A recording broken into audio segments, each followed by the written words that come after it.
Good morning. Good morning. Happy to be in the house this morning. Yes. My goodness. Take a breath. Got that smile on our face. Feeling good today. We are continuing this morning. The theme for February is all the colors of love. Looking at diversity and looking at the principle of love and the spirituality of love and the humanity of love. Next week, my topic is sacred sexuality. All right now. See what? But we gotta, what's the dress code? Somebody said.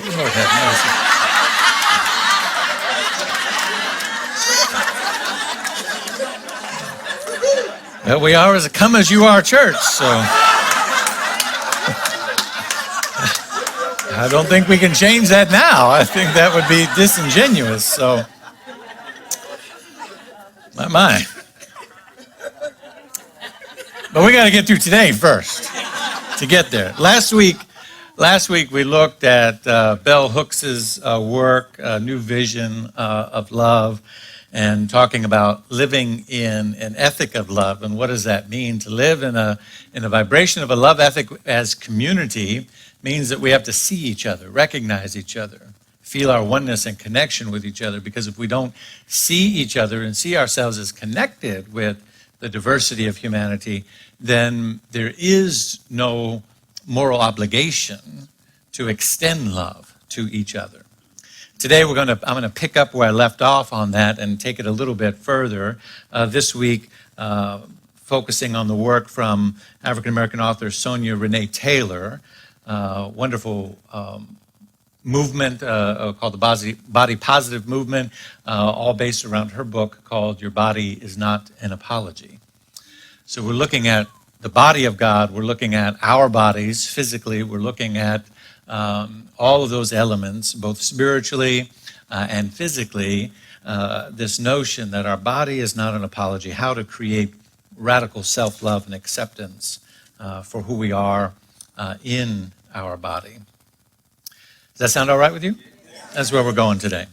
And so I found this work. This was integrated into our themes that many of the CSL centers are doing this month. But I found this work a number of years ago when a practitioner graduate of mine back in Lake Oswego had graduated from practitioner classes and then gone into, did a weekend seminar workshop and then got into this body positive movement, started doing this work. And she would come to me every week and tell me about the author and the work, and every week I looked forward to seeing her after service so that I could get an update on what she was learning, because there was so much of it, the language and the focus and the emphasis and the tools used were so science of mind, right? They were so new thought. And she too saw the integration, and she was like, there's a question that you ask when you're in the practitioner work, which is, what is your ministry going to be, right? How are you going to show up in the world as a practitioner, which is what that means. And she was so excited because she's like, I found this is it. Doing this work, integrating these two things together for me is it. And so I looked forward every week to kind of getting that update from her and feeling so good that the articulation of who we are as a teaching was being so wonderfully expressed in this whole other body of work that was out there in the world. Because to me, if I were to boil down science of mind, if I was to boil down the textbook, you probably heard me say this before when I was in practitioner class, we were asked to summarize the textbook in one word. And one word, right? And we went around the class and a lot of people said love and oneness and peace and all the good feeling words. That would make sense for us to say. And when my minister got to me, I paused and I said, well, I agree with all of the words that have been spoken. I said, but for me, the teaching really is about embodiment. Embodiment. Because it doesn't mean anything if you don't embody it. And truth is truth, but it's only intellectual, it's only head knowledge if you don't embody it. And for me, the emphasis that I find in the text and that I find in the work of Ernest Holmes and other authors in the whole body of New Thought is an emphasis of living into, intellectually understanding, spiritually waking yourself up to, and getting a sense of the spiritual principles of the universe, but ultimately applying that knowledge, applying those principles, and applying that wisdom primarily to yourself. Yourself mentally, but also yourself, your whole being, right? To embody it. To embody something means to be the incarnation of the truth. You following what I'm saying? And the essence of the teaching is about wholeness. And so I've really come to two words, if you will. Wholeness as the essence of the teaching, and embodiment as the essence of the practice of the teaching, right? So that's your elevator speech. When you go to brunch and you go and you talk to your friends and people are like, what did you do this weekend? You say, I went to church. Church, what was that? Well, it's not really church. I know how you guys do it. That's not really a church. That's not what you're thinking. It's not like that. It's more of a community, spiritual center, right? To teaching, to philosophy. Oh, okay, what's that? Now you can say, well, it's about the principle of wholeness and about the practice of embodying that wholeness. That's it. You don't have to go, well, Ernest Holmes and the science of mind and the this and the that. You don't got to go into all that anymore. You just say, it's the principle of wholeness and the embodiment of that wholeness. That sounds pretty inviting to anybody who might say that to, right? It's the principle of wholeness and the embodiment of that wholeness.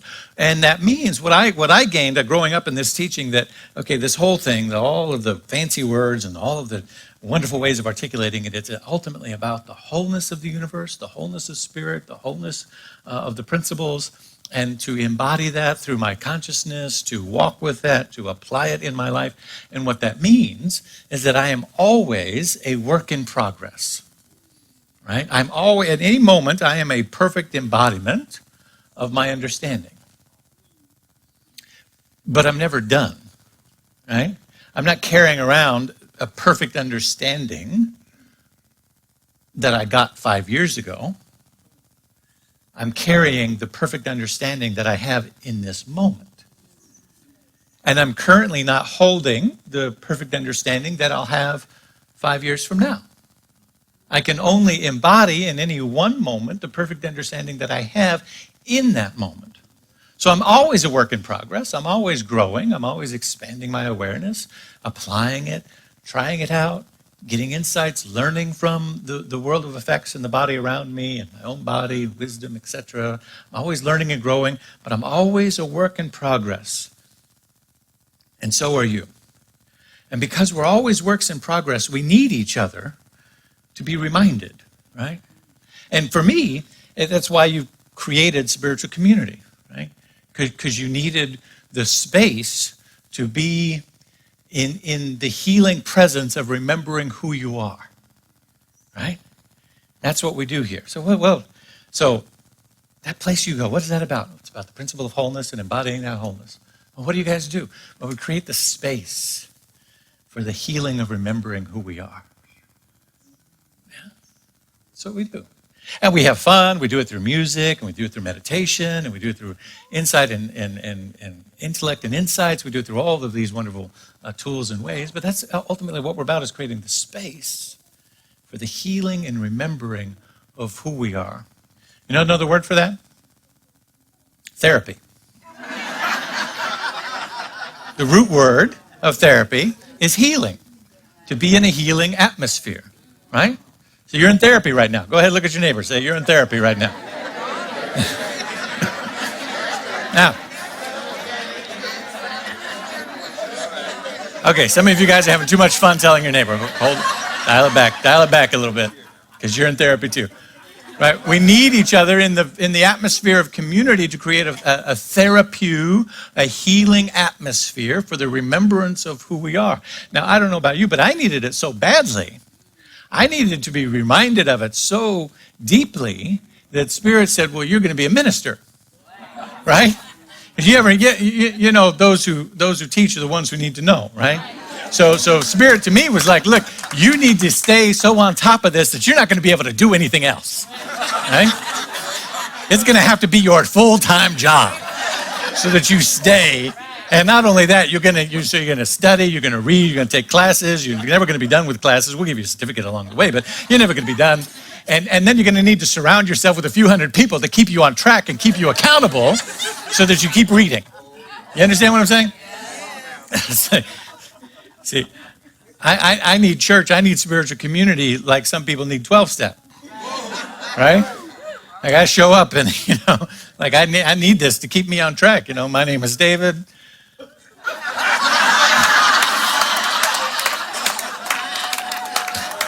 I'm a divine idea in the mind of God having a human experience. You say, hello, David. Right? So we're in this thing together, right?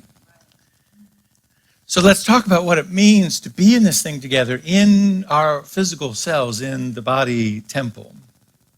There's a buzzword in New Thought, in the self-care movement, right? The self-care idea that is all about the indulgent level of self-care. But today, because our theme is about holy shift all year long, we're gonna start there, but we're gonna take a deeper understanding of it, if that's all right. Audre Lorde said, "Caring for myself is not self-indulgent; it is self-preservation. It's an act of radical and political warfare." Right. Now, in the context of when she said that, she was going through her second round of cancer diagnosis, and so it was a radical statement for her to say that my self-preservation in a world that fights against my preservation, right? To take care of myself is an act of political warfare. And we have taken that idea and we've kind of, as we do with most things that come from a radical place, we've homogenized it, we've whitewashed it, we've cleansed it of any charge, and we've marketed it. And so now self-care is this thing, and particularly with social media, you can do just about anything you can think of that is whatever it is that you prefer and like to do that maybe you don't have regular time to do. You get some extra time to do that. You're going to stay home and binge watch your favorite show. Self-care, right? You're going to go get some bonbons at the grocery store. Self-care, right? You're going to put on your little mud mask. Self-care, right? All of these things. But I want us to go back to this originating idea that it was this radical idea of political warfare. Because we live in an environment that is constantly having us at war with our body. Self-care is a remarkably flexible term. As I've indicated, it includes nearly every activity that we can think of that would be to calm or to heal or to preserve ourselves or to take care of ourselves. Or to simply check out and have some time off, right? The whole self-care industry has popped up and is, a multi-million-dollar industry. And I found this interesting. I was doing some research and statistics last night, and I found that the term self-care reached its most critical peak in Google searches between November 13th and 16th in 2016. I'll let you think about that for a minute. Something happened in the world, and this need for self-care came to the rise. Why? Because those who were searching felt some sort of assault on their sense of well-being, yes? And so caring for ourselves really, in a holy shift perspective, becomes a way of preserving ourselves in a world that is hostile to our identity or to our community or to our way of life. That's what Audre Lorde was getting at. So let's pause for a moment. I want to plant that seed that's what self-care, radical self-care is really all about. And we're going to pause on that for just a moment. I want to talk about the body, not just the physical body, but what we understand in metaphysics as the body and the universe. So in the science of mind, chapter 5, which is entitled The Body, and it's talking about the manifest universe as the body of God. Ernst Holmes says this: the body is the result of the spirit working through soul or law. The entire manifestation of spirit, both visible and invisible, is the body of God. The entire manifestation of spirit, both visible and invisible, is the body of God. There is only one body of the universe. Within this one body includes all other bodies. This means the entire manifestation of spirit on all planes. Or as Jesus the teacher says, in my Father's house are many mansions. We do not, of course, see all of these mansions. Science has revealed to us that many exist which we do not see, and Revelation has shown us that the universe is infinite. For we know in part what we prophesize in part. The word body, as used in the science of mind, means all objective manifestation of the invisible principle of life. The body is distinguished from an idea in that the body is seen while the idea is invisible. The physical universe is the body of God, the invisible principle of life. And then I want to focus ahead on page 99. It says, the body is always an effect, never a cause. Body expresses intelligence. Its inherent intelligence is being lent by the consciousness which permeates it. We would not say that consciousness is in the body, but rather that the body is in consciousness.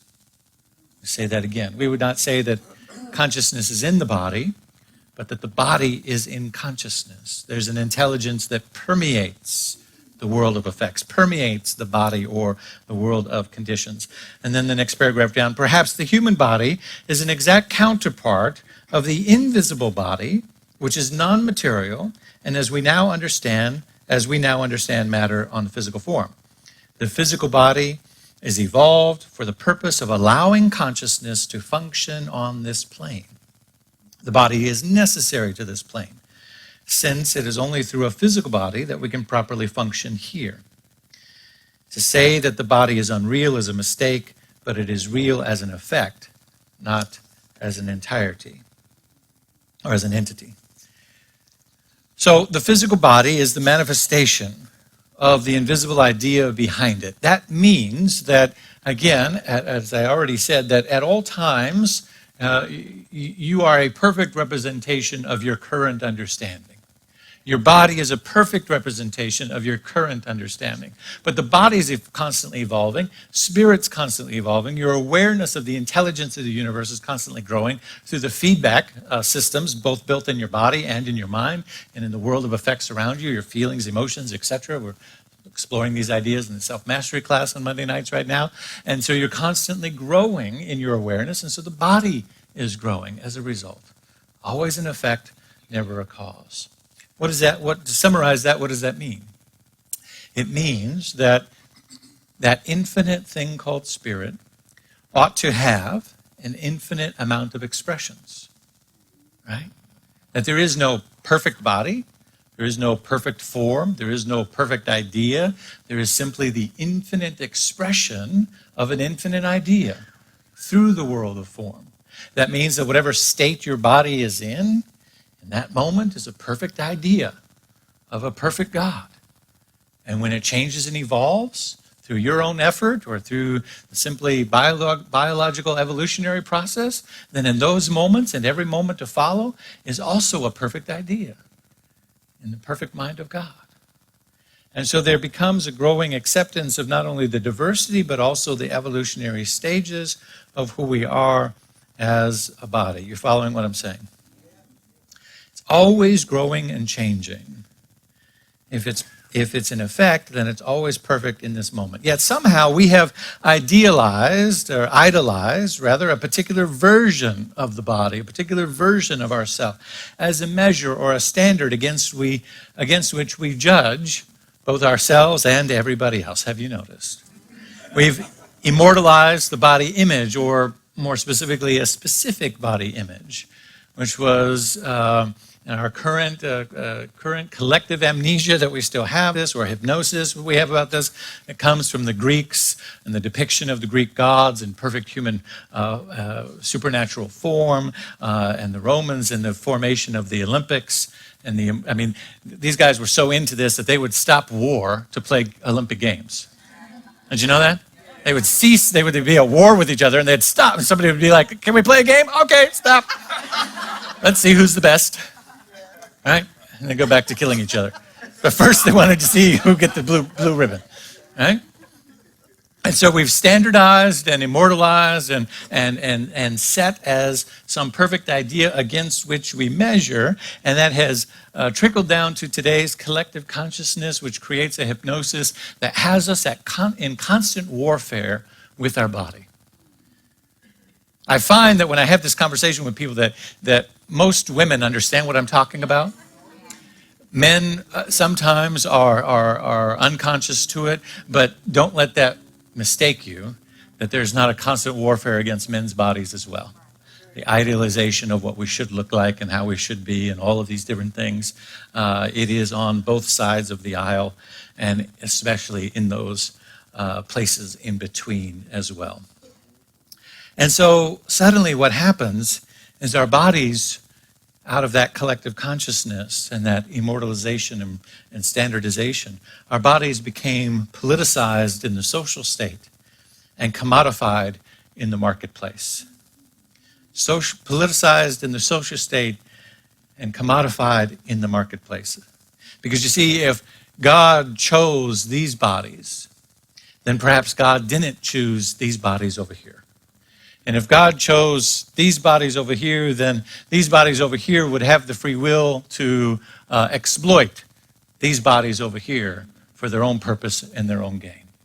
And so our ideas of divinity and our connection between our body and our spirit become entangled in both the politicization and commodification of the body. For years, I've been speaking on social justice issues, and I've, over the years at different times, I've had people come to me and say, David, why does everything have to slide into that place?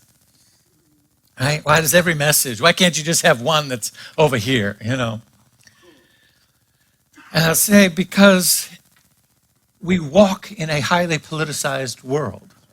We walk in a commodified marketplace world that has us at constant war with the ideas of perfection and that go against the grain of accepting the wholeness of who we are, that has us in constant struggle with that, and our bodies are political.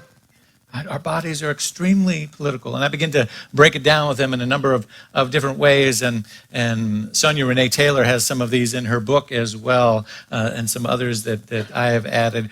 From what we know from the Constitution and declaring enslaved bodies as three-fifths of a person, to currently 76 countries that have laws that criminalize homosexuality. And in at least 5 of those countries, the death penalty can be applied. Immigrants can be, how about this one? Immigrants can be deported from New Zealand for having a body mass index of over 35.23. I'll say it again. Immigrants can be deported from New Zealand for being too fat, for having a body mass index of over 35.2. In Saudi Arabia, the Islamic rule of state says that women should not drive because doing so could remove their hijab and cause men to engage in taboo activity. Right? The Asexualization Act of 1909 made it illegal in California made it legal in California to forcibly sterilize anyone that the state deemed as mentally ill, mentally deficient, or possessing feeble-mindedness. The state of California was forcibly sterilizing female prison inmates as recently as 2010. Most of those female inmates were women of color. In Greece in 2012, a measure allowed police to detain people suspected of being HIV positive and force them to be tested. The measure also urges landlords to evict tenants who are HIV positive because they are perceived to be a public health threat. In many places throughout the continent of Africa, there is a common cultural belief that HIV/AIDS can be cured by having sex with a virgin, an idea that is promoted by Western Christianity, by the holiness of virginity and the disembodiment of agency and the full humanity of womanhood within the Christian narrative. How about that?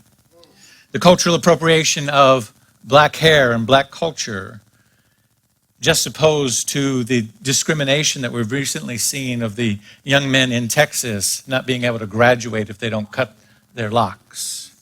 And yet, everybody wants to have those locks, right?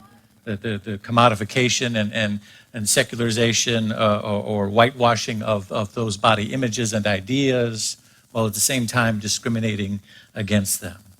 We've seen over the last many years the bathroom legislations in very many states about transgender identity and bathroom laws, craziness about bathroom laws. I mean, the last time I served on the Leadership Council for Centers for Spiritual Living, we were scheduled to take our national convention to Nashville, and we pulled out of that convention and went virtual with our convention because Tennessee at that time had a very hotly debated bathroom discrimination law, and we said we cannot bring our diverse body of our movement to this city, to this state, and engage in this because it was being enforced in schools and hotels, and so it was like we were going to be right in the epicenter of this, and so we had to pull out. We lost $30,000 on a contract and all of these different things that we had to do that because it was the right thing to do.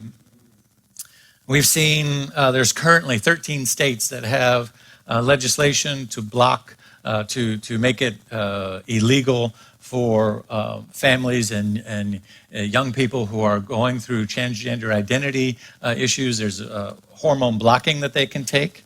They can take a hormone, hormone suppressant that allows them to live for a while. It's reversible if they decide to change their mind, but there's a period of time in which they can take a hormone blocker so that they can really live into an identity and make sure that that's what's emerging in them is true for them. And there are 13 states now that are trying to make that illegal. And so on and on and on. How about this one? You never see protests outside of an abortion clinic on certain sides of town. Have you noticed?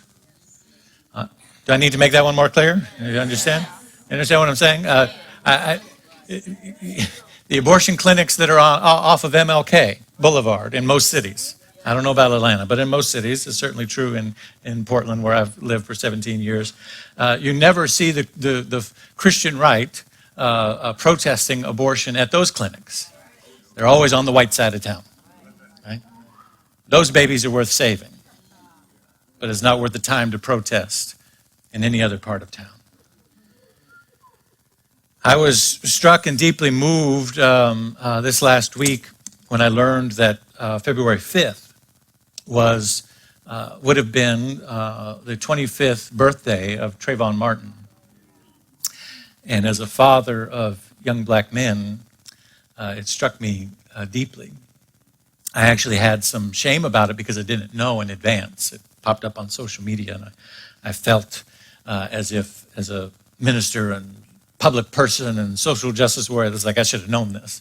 I should have known this was coming and do something about it. And I shared it with my ministry staff, and I said, so we need to mark that date so next time around. And thankfully, they encouraged me. They said, why wait till next time around? So we are putting in at the end of this month on Wednesday. What is that day? Is it the 26th? Is that what we decided? And we didn't get it in the announcements today, but I want to make sure I mention it. The Wednesday, the 26th of February, we'll have an evening service here that will be a memorial, a remembrance, and what I'm going to call it, what I'm going to title it, Say His Name service. So we will say the names of Stephon Clark and Trayvon Martin and Eric Gardner and Michael Brown and Emmett Till and so on and so forth, because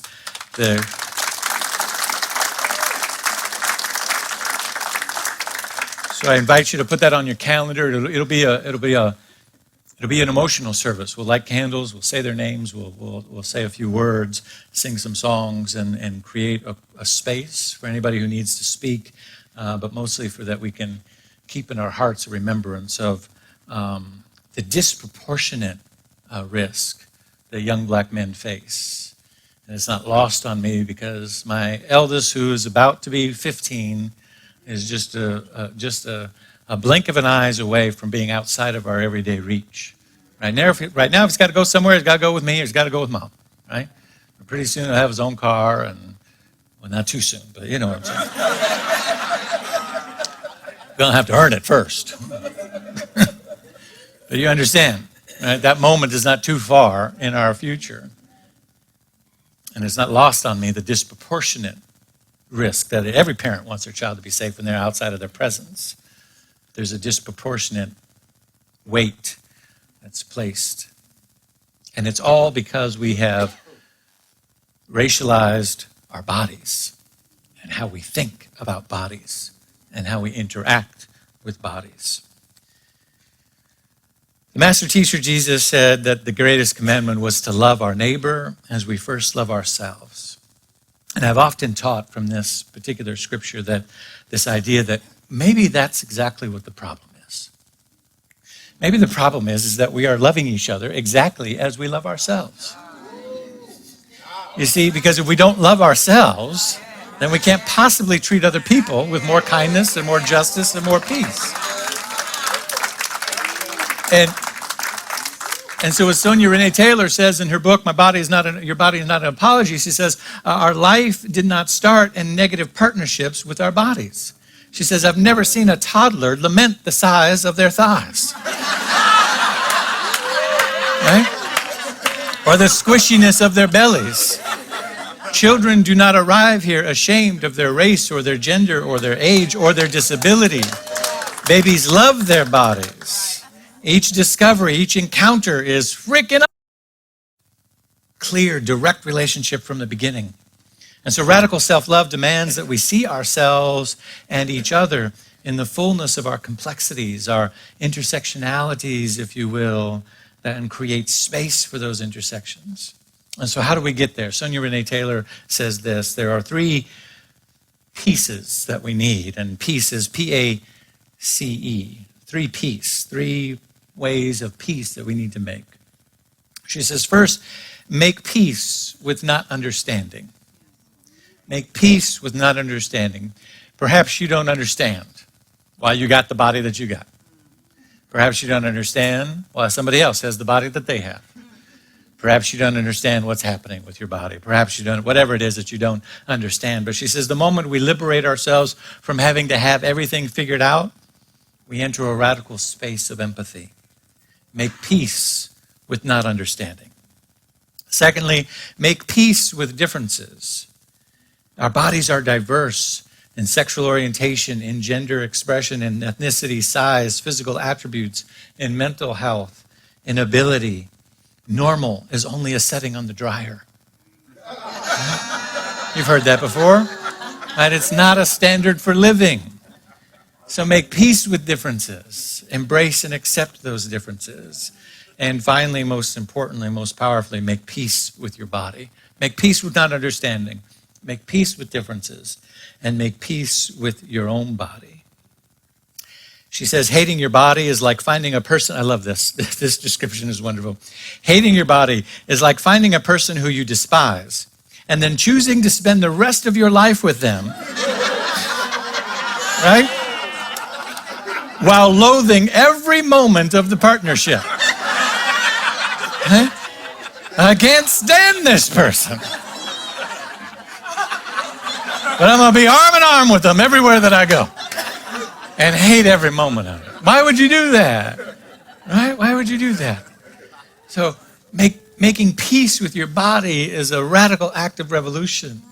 It's your contribution to changing the planet where we might all live unapologetically in the bodies that we have. Maybe then we can open up this world and re-experience this world of self-indulgent care, because we will cultivate a deeper sense of self and what self really means.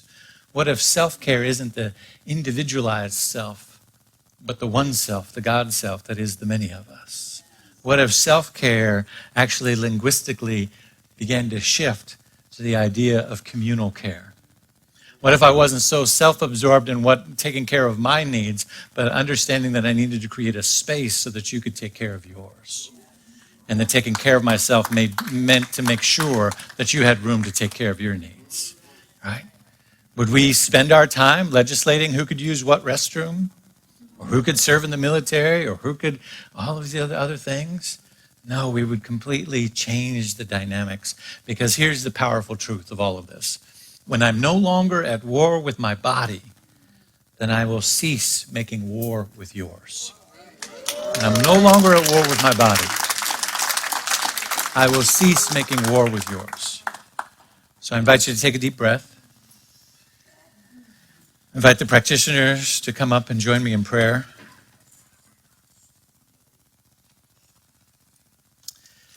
Breathe into these words. My body is a temple. My body is a temple. It does not mean just something for you to look after. It means it's a place where God is living.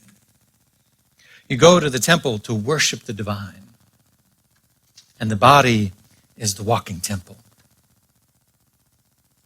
Disappear in the temple. Don't clutter up the space. Don't go filling noise in the embodiment of grace. Go there. Stay there. Because it contains everything that you need. The worshiper dissolves, and what remains is free. The worshiper dissolves, and what remains is free. Free to be our whole and authentic self, unapologetically. My body is not an apology. Your body is not an apology. We can authentically and unapologetically reside in the bodies that we have and take the space that we need to live the life that is meant to live. Because who we are, wholly, completely, and authentically, inside and out, is nothing less than the God divine, expressing uniquely as you, uniquely as me, uniquely as each and every one of us. And together, we are inextricably linked into one body, the infinite expressing of God through all creation. The body of God, the logical necessary outcome of the infinite self-knowingness of spirit. And that self-knowing is ever evolving through our own consciousness, our own self-love, our own self-care, our own acceptance and expression. May that be transmuted now into a radical, unapologetic acceptance of ourselves and all bodies around us. For this and so much more, I give thanks this day, knowing that this dimension of the color of love is imbued and infused into the wisdom of my being and goes with me now into a wonderful week. For this and so much more, I'm truly grateful and thankful. And so it is. Thank you. Peace and blessings.